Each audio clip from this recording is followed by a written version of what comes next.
Bonjour, je m'appelle Anne, je suis professeure de français et aujourd'hui, je vais vous raconter la véritable histoire des croissants. Saviez-vous que l'origine des croissants n'était pas française?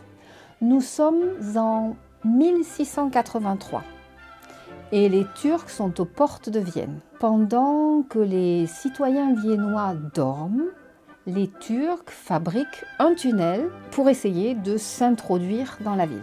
C'est vraiment sans compter sur les vaillants boulangers viennois.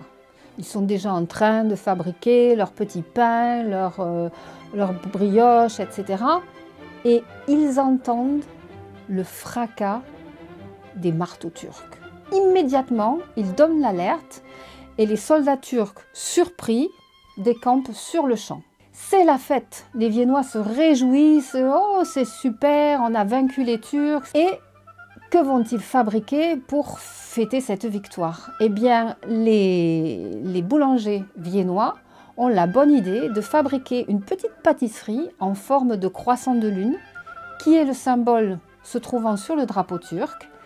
Et c'est une espèce de petite pâte briochée. 100 ans plus tard, à peu près donc, Marie-Antoinette, la future reine de France, qui est viennoise, arrive en France pour épouser le futur Louis XVI, avec dans ses valises cette fameuse spécialité viennoise. Donc au XIXe siècle, les pâtissiers français ont l'idée de revisiter totalement cette recette en y ajoutant beaucoup de beurre, en faisant une sorte de pâte feuilletée. Et c'est eux qui créent ou qui recréent en fait le croissant que l'on connaît actuellement, que nous mangeons avec plaisir, que nous dégustons, mais pas tous les matins, comme le croient beaucoup de personnes qui ne vivent pas en France, mais uniquement pour des occasions spéciales. Aujourd'hui, quand vous allez dans une pâtisserie, vous allez trouver un petit coin nommé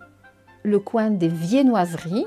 Viennoiserie qui signifie petite pâtisserie venant de Vienne. Et ce petit coin viennoiserie va nous rappeler l'histoire que je viens de vous raconter. Voilà, j'espère que cette petite histoire vous aura plu. Je pense même que certains Français auront été intéressés parce que beaucoup de Français ignore cette histoire.